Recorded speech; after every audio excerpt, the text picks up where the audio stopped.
백 교수님, 저희 뭐 방송에서는 시사 논평이기 때문에 연예인 얘기는 잘 안 합니다만은 이번에는 가수 조영남, 네. 뭐 너무 유명한 분인데 이분이 얼마 전에 TV조선 그 김강일 뭐 예, 유튜브죠. 예, 거기 나와가지고 상당히 뭐 뼈 때린다 그럴까 그런 얘기를 했어요. 그래서 본인이 최근에 대작 사건으로 네. 상당히 고초를 겪었지요. 네, 화투를 제가 방송을 굉장히 많이 했었던 그러니까요. 분인데 사실은 이제 조수 2명을 채용을 해가지고 화투 그림을 만든 겁니다. 근데 이게 예. 이제 사실은 모방 뭐 여러 가지 변작, 대작 이렇게 지금 논란이 됐는데 4년간의 그 소송 끝에 대법원에서 무죄를 받았어요. 예. 무죄를 받았는데 여기에서 이제 그 이재명 대표 얘기를 거론을 했죠. 뭐 나는 이런 상황인데 이재명 대표라든가 뭐 김혜경 법카 뭐 이런 얘기를 좀 언급을 한 것 같습니다. 그러니까 자기는 그 대작 의혹 문제로 네. 수사를 받고 기소가 되면서 바로 뭐 기소 당하기만 해도 당연히 하차하는 걸로 알고 그러니까요. 당시 진행하던 MBC 라디오에서 하차를 했는데 그래서 자기는 그런 기소가 되면 당연히 그런 자격이 없는 것 아니냐. 그리고 방송사에도 그렇게 얘기를 하니까 하차를 했는데 그런데 참 이상한 것은 조국 이재명 같은 사람들은 왜 기소되고 조국은 형벌까지 내려졌는데도 이렇게 되는데 이걸 어디 가서 하소연해야 하느냐. 나는 뭐냐, 뭐 이거 아닙니까? 조국이나 이재명은 기소뿐만 아니라 재판을 받고 있고 형까지 받았는데도 선고받은 사람이 하차하지 않고 활동을 하고 있다 이런 의미거든요. 하차 활동 정도가 아니라 우리나라를 쥐었다 폈다 하는 제1야당 대표, 제2야당 대표가 돼가지고 이게 무슨 일이냐 이 얘기 아닙니까? 그러니까 어떻게 보면은 이재명 대표와 조국 대표를 아주 직격탄을 날렸다고 봐야죠. 사실은 이제 조영남 가수 겸 이제 본인이 화가라고 또 합니다. 이분 입장에서는 사실은 수사 받는 부분만 가지고도 이 진행하는 라디오에서 하차를 했는데 형을 선고받고 상당한 혐의로 재판을 받고 있는 사람들이 야당 대표이고 또 야권의 그 대표를 또 하고 있고 이제 이런 조국과 이재명 대표를 직격을 한 거거든요. 네. 그러니까 이제 조영남 씨 입장에서는 이해가 안 된다라는 거예요. 본인이 그 정도로 해서 4년간의 참 법적인 다툼 끝에 대법원에서 무죄를 받았지만 본인의 혐의 자체를 가지고 하차를 했는데 지금 이재명 대표나 조국 대표는 형을 선고받기도 하고 또 여러 가지 혐의로 재판을 받고 있음에도 불구하고 저렇게 대외적인 활동이나 어떤 큰 자리에서 지금 할 수가 있느냐라고 하는 이런 의문을 표시를 했는데 본인 입장에서는 정말 내 상식으로는 이해가 안 된다. 이런 걸 이제 우회해서 이재명 대표나 조국을 비판했지만 또 다른 그 지지하는 사람들까지 비판하는 모양새 이런 생각을 갖고 있는 것이죠. 뭐 조영남 씨뿐만 아니라 저희 같은 사람들이 볼 때도 이게 말이 되느냐 하는 경우가 있지 않습니까? 더군다나 이 황운하 같은 사람도 마찬가지인데 3년형을 선고를 받았죠. 3년형을 선고를 받았어요. 아니 도대체 이 일반 공직자만 하더라도 선고는 자체하고라도 무슨 불미한 일에 연루가 됐을 경우는 대부분 해임되거나 면직되거나 네. 본인 스스로 사퇴하는 그렇죠. 그런 조치를 당하거나 스스로 자초를 하지 않습니까? 그렇습니다. 그런데 이 사람들은 더군다나 황운하 같은 사람은 현직에 있으면서 그때도 수사를 받고 했죠. 있는 상황 속에서 출마해갖고 당선됐어요.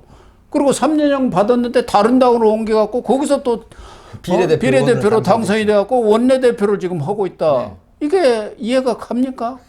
이재명 대표는 일단 재판을 받고 있으니까 네, 현재 재판을 받고 뭐 있죠. 대법원 확정 전까지는 무죄 추정 원칙이 있다 하더라도 다른 사람들은 경우는 아주 중형을 선고를 받았지 않습니까? 2년, 3년을. 네. 이런 것이 어떻게 이해가 됩니까? 그런데도 불구하고 지금 황운하나 이 조국 혁신당에서는 조국 수사 그거 잘못된 거다. 검찰이 정치 수사했다. 황운하 울산시장 개입 사건도 정치 수사했으니까 특검하자 이거 나오고 있지 않습니까? 이게 이해가 됩니까? 사실 어불성설이고 언어 도단이죠. 왜 그러냐면 이 수사라고 하는 부분이 1심이라든가 또 항소심이라든가 대법원에서 이제 형의 선고 이 부분은 정말 여러 가지 채증된 자료, 증거, 그다음에 관련자 진술 이런 어떤 부분들이 종합적으로 총체적으로 모아져 가지고 유죄의 증거로 되는 거거든요. 그래서 판사가 법관이 유죄를 선고할 때는 법리적인 문제, 증거 문제, 뭐 자유심증주의나 공판주의나 법과 양심의 자유 뭐 이런 걸 총체적으로 모아서 유죄 선고를 하는 거 아니겠습니까? 예. 그렇기 때문에 이런 어떤 유죄 선고라고 하는 부분은 물론 조국 대표나 항우나 전 의원 같은 항우나 의원 같은 경우도 지금 대법원의 판결 전이긴 합니다. 그럼에도 불구하고 1심이나 항소심에서 3년형이나 이 2년형을 받았다고 하는 부분은 대법원에서 무죄 추정 파기환송될 가능성은 제로입니다. 네. 그렇기 때문에 조영남 그 씨의 이런 어떤 얘기는 굉장히 이 불합리하다고 하는 것을 우회해서 표시를 하면서 정말 이게 사실 굉장히 멋득지 않다, 못마땅하다. 이런 맞득지 않다는 예, 거죠. 예. 그래서는 안 된다는 예, 얘기 그렇습니다. 아니겠습니까? 지금 이 사람들의 하는 행태를 보면은 법치, 사법 체계를 완전히 무력화시키는 행위예요. 그렇죠. 네. 완전히 흔드는 것 아닙니까? 그러니까 아니 정치- 재판이 되고 네. 있고 거기서 중형을 받은 것을 특검이 갖고 그거 다 없애버리고 그러니까 하자는 게 이게 그 특검 자체가 유죄 선고 받은 부분을 이제 이 특검을 하자는 얘기는 뭐냐면 이게 이 다른 어떤 커넥션이 끼어서 유죄 선고가 된 게 아니냐라는 의구심을 가지고 특검을 하자는 거거든요. 이런 부분이 많은 국민들로부터 법치주의에 대한 어떤 반감을 키우는 것이고 정말 그 법리라든가 이런 부분에 대한 문외한이다라고 하는 비판을 받을 수밖에 없는 사안이거든요. 예. 그렇기 때문에 아니 정상적인 방법의 수사를 통해서 유죄 선고난 부분을 특검을 하자라고 하는 부분은 그게 바로 어떤 커넥션이 끼어서 이게 유죄를 받았다라고 하는 측면으로 보는 부분이거든요. 하기 때문에 유죄 선고라고 하는 부분은 절대로 그냥 이렇게 무슨 그냥 밀당으로 만들어지는 그런 선고가 아니다 하는 측면을 인식을 하시고 제발 이런 부분에까지 특검을 제기하는 거는 지금 진영을 떠나서 야권에 대한 굉장한 비판을 만드는 요소가 될 수밖에 없다라고 하는 측면을 염두에 뒀으면 하는 바람입니다. 조영남 씨는 뭐 이른바 명문대 나오고 개념 있는 그렇죠. 연예인 아닙니까? 이런 분이 이렇게 시사 프로에 나와가지고 나름대로 시국에 대해서 은유적이기는 하지만 아주 뼈 때리는 정문일침이라고 합니까? 그렇습니다. 뭐라고 합니까? 네. 그런 이 논평을 한 거예요. 또 하나는 최근에 가수 나훈아 씨가 본인의 콘서트에서 이런 네. 얘기를 했었죠. 북쪽의 김정은이라는 돼지는 사람들이 굶어 죽거나 말거나 살이 쪄가지고 저러는 나라가 나라냐. 네. 나라냐 네. 이런 얘기를 했지 않습니까? 그 부분과 관련해서도 이 조영남 씨는 정말 이 나훈아는 남자다운 네. 남성 사내다. 네, 사내다. 나는 차마 그런 얘기 못한다. 그런 얘기 했다가는 정말 적도 생기고 어디서 어떻게 될지 모르기 때문에 이 무서워서 못하는데 아주 떳떳하니 하는 사람이 있지 않느냐 하는데 사실 지난 총선 과정에서도 김은국 씨가 이야기했죠. 네. 이 보수 쪽 연예인들은 겁이 많아가지고 자기만 살려고 이렇게 나서는 사람이 없는데 진보 쪽의 연예인들 봐라. 다 떳떳하게 나서갖고 지지할 사람 지지하는데 왜 보수 쪽은 이러냐 이런 얘기를 했는데 물론 이 총선 말기에는 노주현 씨라든가 박상민 가수라든가 이천수. 여러분들이 많이 나서기는 했습니다마는 정말 보수에 대해서도 이 조영남 씨가 사실은 저도 뭐 여러 차례 얘기했습니다만 보수는 자기 이득만 생각해요.